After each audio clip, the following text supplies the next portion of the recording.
The Supercar Challenge is powered by Pirelli, Syntex Innovative Lubricants, Autosportinsurance.com, Spa05.com and Fitzner Performance Gearboxes.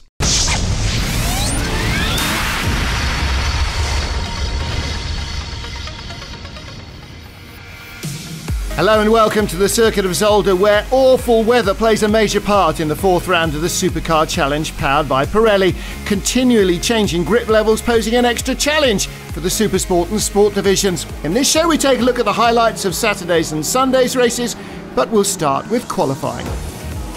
Luc de Kock is back with his Lotus 211 GT4. The team decided to withdraw the car from the previous round at Spa and spend the time working it back into good shape. Not a bad decision. Last year's Supersport Championship runner-up hasn't finished a single race so far this season. But on his home track, the Belgian strikes back.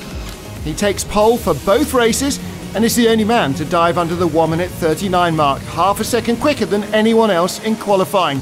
Celebrations at the Deldish Racing Team. Their hard work has paid off. Second in qualifying, Koen and Mark van der Aar's BMW 3 Series. With 2 victories so far this season, they lie third in the championship. And another Belgian who struggled with bad luck, Werner van Herk in his very special Mazda 3, fitted with a howling rotary engine. Despite a loose diffuser, van Herk managed to take third in qualifying, 0.3 of a second slower than the BMW, and Erik van der Munkhoff grabbed fourth in his Z4 GTR BMW, 0.1 of a second slower. Slightly disappointed, Cor Uyzer. He's won 4 races and set 3 poles so far, but he ended up in 5th, 0.2 behind van der Munkhoff. The team working very hard on the setup of the Lotus Evora GT4, but Cor can't quite close the gap to the poleman.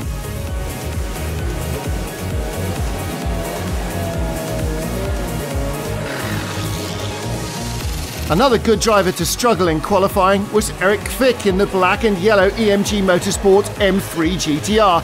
He was on Cor Uyzer's tail in the Nürburgring until technical failure put an end to his hopes. Here, sharing with Philippe Bonnel, he'll take 6th position, 0.1 slower than Uyzer. It's that close.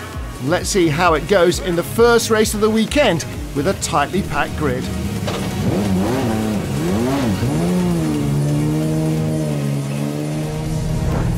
Heading to the end of the warm-up lap with the entire field on slicks as they get down to the Jackie Hicks chicane, it's starting to drizzle.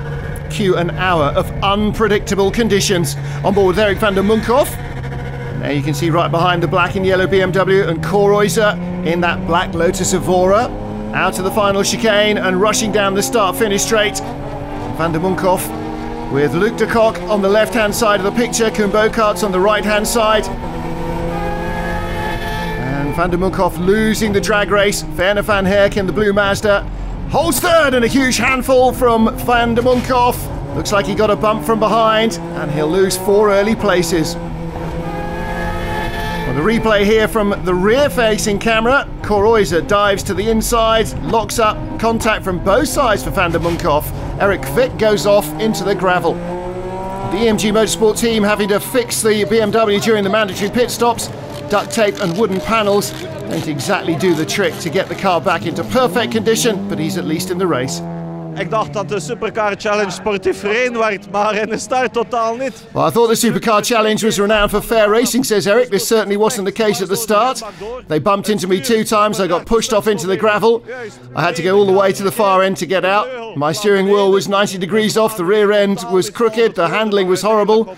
But with everything else, I managed to make up for lost time. Got a few of the back markers in the end. With the chaos at the start, Art Bosman moved up to 6th place, but he ended up spinning the Lotus Exige in the canal turn, and then Menno Meyers couldn't avoid him in his BMW M3. Art Bosman did make it to the 75% race distance mark. Menno Meyers out with a broken front end, though, losing all the aerodynamics. Well, that's a tough break. An accident was not his fault, takes him out. With our race leaders on board with Koen Boekarts, coming down to the first chicane, Luc de Kock in front, the race leader in the Lotus. Skates in, gets it wrong under braking, scrambles over the curves. Boekarts has got a run on him, but he cannot get the power down in the BMW. The lighter Lotus pulls away, but look on the left of your picture, there's Werner van Herk in the Mazda. Cor Uyzer in the black Lotus Exige goes up to 3rd, a 2nd to 4th for Koen Boekarts, and Werner van Herk in the Mazda grabs the lead with an audacious double overtake. So it's Van Herk, De Kock, Oyser and Bokaerts, and that's how it stays until the mandatory pit stops. Werner Van Herk taking a quick swig of water as he leaves. Right on his tail, also without any result seconds, Luc De Kock in the Lotus. And this battle will dominate the second part of the race. Typical moment here in traffic. Catching the yellow full focus of Leo Kerstens. He outbrakes himself after having held up the Mazda. Luc De Kock gets the run, but Van Herk got a decent exit from the chicane. And around the outside now into the Villeneuve chicane braking area. He just gets his nose in front and De Kock can't quite hold on and has to allow the Mazda back in front. The battle is by no means over. Both men hunting for their first win of the season, just inches apart. Well, into the closing stages of the race, and the slippery racetrack feels more drops of water falling, so grip levels are going to be even harder to judge. Into the Eerste Links, the first left-handed corner. You can see the tyre marks left on the wettening road from cars in front. Werner Van Herk under real pressure here, little wobble from him. Luc De Kock tries to go around the outside. Van Herk somehow clinging to what little grip there is as they come out of the canal turn. Again the Lotus looking for a pass, but into the Lucien Bianchi corner, the Mazda with the inside line holds on, and he will run on to take win number 1 of the season. Well, a fantastic battle between the two, and Werner saying such a relief, especially for the mechanics. We've worked so hard on this car. Every time it's got worse, we fix one problem and another one appears, but we finally managed to fix it. Luc De Kock saying, I gave it everything. I lost a lot of time in the wetter parts of the track, the dirty parts, very hard to find grip. I had massive understeer there, didn't have any weight on the front of this car. So those are the parts where he was able to pull away. Nothing I could do. I tried as hard as I could, and here's where we end up. The Sport division is for touring cars with a power-to-weight ratio of 5.6 kilos per brake horsepower. Pole goes to championship leader Erwin van Dijk. He's won 2 races already this year in his Orange Lotus Exige Cup. Second in the Sport Championship, Renault Clio RS drivers Dennis de Borst and Martin de Klein. Well, we start our Race 1 action on Saturday on board with de Borst. Rob Niemand right in front. The yellow and red Renault Clio makes a great getaway. He goes around the outside of Erwin van Dijk, the pole sitter's Orange Lotus, and up the inside on the left-hand side, that silver BMW 1 Series, that's Harold Wesselink. He gets by as well, so clearly Van Dijk with problems or being very cautious. Well, de Borst battling for 4th place in the first corner. Inside him, the white and green Clio, that's a guest driver, Wiebe Wietses. Now he goes the long way round the outside here, and that proves to be a bonus for him. He's already taken 4th. He moves up by the Lotus and the BMW as they both brake to avoid the spinning Clio there of Leo Kerstens. So good move by Wiebe Wietses. He's now on the tail of Rob Niemand into the 3rd corner, and he goes through on the inside to snatch the lead of the class just 3 turns into the race. Well, Erwin van Dijk also at this stage has spun his Orange Lotus, dropping back. And Dennis Borst trying to pass Chris Voet around the outside. There's the battle for the lead. Wiebe Wietses goes around the inside of Rob Niemand, just closes out the red and yellow Clio. Oh, and Chris Voet gets a good exit there. Renault Clio's 1, 2, 3, 4. Fantastic squabbling going on here. Again, down into the braking area, this time for the right-handed first element of the chicane. And we're through into 3rd place. Rob Niemand slow through the chicane, and this is a great opportunity now. Through the right-hander, Niemand did not get the Villeneuve chicane right.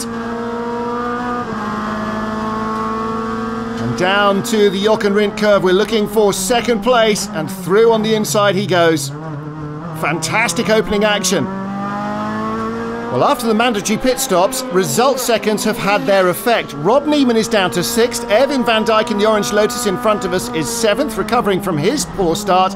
Martin de Klein is in 8th place. Contact between the Lotus and the Clio. The Clio survives, but the Lotus of Erwin van Dijk is out as a result. Ja, we hebben nog wel wat werk. Well, unfortunately, says Erwin, we've got a lot of work to do. The gearbox is broken at the output, so we're going to have to fit a new box. I want to start tomorrow's race no matter what, so we're working really hard to get pole for both races. Still hoping to win the Sport Championship. Hopefully, we'll get a better result than today. Dropping out is not good for the points. Well, despite dropping out, he still leads the Sport Championship.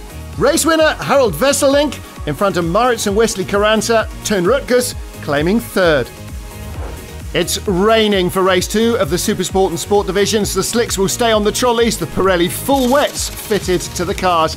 And there's a massive downpour as the cars head to the grid, so the track is absolutely flooded. Bad news perhaps for Luc de Kock. The Lotus really struggled for grip in the wetter part of the tracks in race 1. He's hoping for better luck this time with rain tyres rather than slicks. Erik van der Munkhoff starts second on the grid, the outside of row 1. 28 cars lead behind the safety car for 2 scouting laps, and it will be a single line start, only allowed to pass after the start-finish line. Well, the track is absolutely awash, rivers and lakes everywhere. It couldn't be more tricky. On board in third with Werner van Herk struggling for grip. Luc de Kock leading from Erik van der Munkhoff, and somewhere there is the start-finish line. Green as they get to the first corner. De Kock, van der Munkhoff, the blue car Van Herk. Korreuser fourth place, and Van Herk with a big handful of opposite lock there. And this is tippy-toey stuff. Not only is there no grip, there's no visibility either. See, look back. Mark van der Aar down the inside with the pink highlights on his BMW. He takes fourth place for Korreuser. Then Philip Bonnell and Menno Meyers on board with Bonnell. Sixth position. Notice the yellow flags here because there's so much standing water at Villeneuve. It is a lake as they splash their way through, no overtaking. Well, Lee Allen in the Seat made a very good start. Outbrakes himself here though at the Villeneuve chicane, straight across the soaking wet gravel. Well, he's not allowed to keep the place that he's just picked up, so he will have to try and do it legally this time. Philip Bonnell, the BMW, struggling a little bit for grip, and around goes the front-wheel drive Seat. In these conditions, it might be the car to have. Luc de Kock, with some visibility, leads the race. But look, the blue Mazda, Werner van Herk, we're on board with him, challenging Erik van der Munkhoff's BMW for second. The rear drive car will struggle to get the power down. And they're both scrabbling for grip here. Van der Munkhoff just holding the inside line, but you sense that Van Herk's got a bit more momentum here. Can he get a drive off the Canal Bocht and up to the Bianchi curve? Well, he's not going up the inside there. Good battle for second place, but that means the leader is continuing to escape. All running to the first chicane now. Has he got a room on the inside? He's got visibility as well. Yes, he goes down the inside for second place. Erik van der Munkhoff decides not to defend that. And the pink highlights BMW in fourth place, right with them, but closing in on him, Korreuser's Lotus. And now Luc de Kock, the race leader, under pressure. Werner van Herk, the Mazda going really superbly here, all over the back of the Lotus. The Lotus struggled on the damp track with its slicks. It's struggling a little bit on the wet track despite the wet tyres. So light, it's trying to find grip, and as Luc de Kock said, no weight at all in the nose of that car. The engine and transmission are all at the back, and that makes the front end a little skatey. Werner van Herk seems to have a little bit better balance, perhaps no more traction, but maybe it's just the balance that gives him the confidence. He's got the run going here and looks down the inside under braking, scrabbling his way through, but that's a good, confident pass. Luc de Kock, again, like race 1, kind of hanging on here, out of the Jackie Ickx chicane and down the start-finish straight with Werner van Herk in the lead. Wet, wet and wetter still. Stay with us after the break. We'll catch up with the sports division and the outcome of the Supersports race.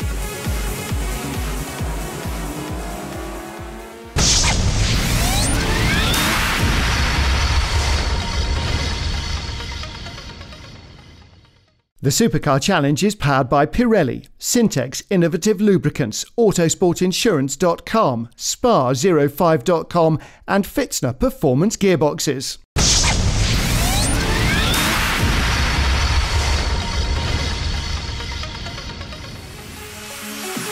Welcome back to round 4 of the Supercar Challenge powered by Pirelli. Rain and lots of it in race 2 of the Supersport and Sport divisions. Werner van Herk, the race 1 winner in the blue Mazda, grabs the lead. passing first Erik van der Munkhoff and then Luc de Kock in the Lotus to get in front of the field. Now, the Lotus 211 under pressure from the Black Lotus Evora of Koruiser. Not just a roof over his head to keep him dry, but a little more traction than the ultra-lightweight 211. And Luc de Kock, the poleman, now down to third position in the vile conditions here at Zolder. And it looks as though that's not over. Behind Erik van der Munkhoff, being passed around the outside and inside by Mark van der Aar in the pink and white BMW, change for fourth. So Mark van der Aar now really getting to grips with the conditions, closing on the Lotus of Luc de Kock. Van der Aar recovering after dropping out of race one on the penultimate lap. After a collision with a back marker robbed him of third, he moves up now into third position. Race leader Werner van Herk going slowly. The cars vibrating and making horrible noises as Koruiser goes by into the Jochen Rindt curve. He takes the lead of the race, and the Mazda does not sound healthy at all. Pit lane entry is coming up. Is he going in? He is. 17 minutes in, 8 minutes before the pit stop window opens, so he will have to stop again. Left rear wheel problem, and he is back on track. He has dropped to 10th and must make another pit stop. Pit window is open now. Mark van der Aar comes in. Koen Burkhardt will take the lead after hardly any result seconds. Ja, gisteren was het natuurlijk echt een rotdag. Well, yesterday was a really bad day, says Mark. Made a stupid mistake on the penultimate lap. I didn't sleep well because of that, I tell you. Today things are a lot better though. I took it easy. The track was really slippery, but managed to, after a few corners, found the pace of the others. Maybe I was a bit too cautious, but I got by Koruiser. Ended up making a few more mistakes there. I was looking in my rearview mirror too much, but our main goal is to finish here. 12 minutes to go. We're leading the race. Hopefully, Koen will hang on to the lead. Well, one man who had even worse luck in race one was Erik Kvik. His black and yellow BMW didn't make it through the first corner on lap one. He leaves the pit lane in race two in fourth place, moves up to third, chasing Erik van der Munkhoff. But just look at the conditions. Visibility zero, grip zero. It really is lap of the gods territory. Vile wet weather here at Zolder, hanging on the track in the trees, right in front van der Munkhoff. And they've already got by Luc de Kock, who's struggling in the Lotus. They squeeze their way past one of the back markers. This is real tippy-toey stuff. Well, Erik van der Munkhoff, like Erik Kvik, struggling for any kind of control over the car. And this is out-fumbling territory. Kvik down the inside. Can he get it stopped? He does. He squeezes through. Well, the speeds are nothing to write home about. They are going so slowly, and yet they are still struggling for any kind of control over these cars. The weather is getting worse and worse. The screens are misting up. Look, van der Munkhoff barely makes it into the first corner. And as for poor Luc de Kock, the car just floats across the top of the water and off into the gravel. And after a series of incidents like that, the organisers are left with no option but to bring out the safety car. And just look at it. It's an absolute mirror of water. And there's nothing Luc de Kock can do about that. He's a victim of the elements. So the final 3 laps of the race are completed behind the safety car. The checkered flag for Koen Burkhardt and Mark van der Aar. They win their 3rd race of the season, as Koruiser, the points leader after Saturday's race, finishes in 6th. Well, result seconds having their effect there. Oiser down in 6th, but Koen Burkhardt, Mark van der Aar claiming victory from Erik Kvik and Philippe Bonnell. It was insane, says Koen. The first left, pretty much every other corner flooded, doing 60 Ks. The car was all over the road. Luckily, we stayed on track, took it easy until the safety car came out. Otherwise, the outcome would have been very different. Our main goal was to finish and score some points. Leading the race, you have to keep a cool head. Well, Koruiser still leads the championship despite finishing 6th, but Koen Burkhardt and Mark van der Aar have closed the gap from 19 points to 10, heading to the next race at Assen. The sport class also had to deal with the deluge just before the start of race 2. That meant soaking wet mechanics and drivers before the race had even got underway. But would it mean better luck for pole sitter Erwin van Dijk in the Orange Lotus? Well, he's already got a comfortable advantage going into the first left. leaving the Clios to battle behind. Right in front of us is visitor Vibo Weizsäß. And there's the silver BMW, Jeremy Adams starting that one. Harold Vesselink will do the second stint. And Weizsäß comes around the outside to take third behind Rob Neiman. Rob Neiman in that familiar red and yellow Clio. So again, the front-wheel drive cars faring well in these conditions, but it is still pretty treacherous out of the Lucien Bianchi curve. And looking to the inside line. And Neiman in second place. Vibo Weizsäß in third, but Dennis de Borst has got the ground on the inside that he needs. Can he squeeze in? No, he decides at the last minute not to try and make the move, but Erwin van Dijk easing away. Now de Borst again trying to look around the outside, but those yellow flags for the lake down at Villeneuve mean no overtaking there. Goes green after the chicane. Now the run down to the Jochen Rindt curve. They've dropped the BMW of Jeremy Adams. He didn't get to drive in race one, so this is all very new to him. Weizsäß goes inside Rob Neiman. So Vibo Weizsäß up to second, Neiman down to third. And in the murk, there you see the orange Lotus of our race leader, Vibo Weizsäß, down the inside into the Jackie Ick chicane, climbs the curbs and drives around the outside of the Lotus, gets by Erwin van Dijk to take the lead. And down into the first left, trouble for Van Dijk. Around the outside goes Rob Neiman and Dennis de Borst. So the leader into the final corner is now in fourth place. De Borst in third. Lunges to the inside, grabs second position. That's confident stuff. Clearly finding the grip. Finding the grip too, the white BMW 1 Series of Wesley Carranza. Now he's right up behind Rob Neiman, challenging for third place. Lunges to the inside, and somehow he is finding all the grip he needs. Fantastic stuff from the youngster.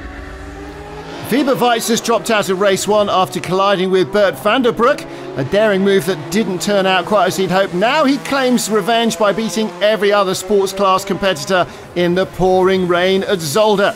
He claims victory. Dennis de Borst, Martin de Klein also on the podium in race two, vital championship points, but Rob Neiman disqualified from the whole event after dangerous behaviour in the safety car conditions at the end. Vibo Weizsäß says it's super. Yesterday I had some bad luck overtaking another car. I'm so proud of our team. They worked so hard all night to get the car ready for race two. And this time luck was on our side. Amazing to drive her in the rain. It's my first time in this weather, but no complaints. Really, really happy. Really happy too, Dennis de Borst and Martin de Klein, because they're the new championship leaders in the sport class. Erwin van Dijk finished sixth. He drops to second place, 3 points behind them. Well, next time out in the Supersport and Sport class will be at Assen, but before that, we'll take a look back at the Superlights division, the sports prototypes of the Supercar Challenge powered by Pirelli. Until the next time, it's goodbye.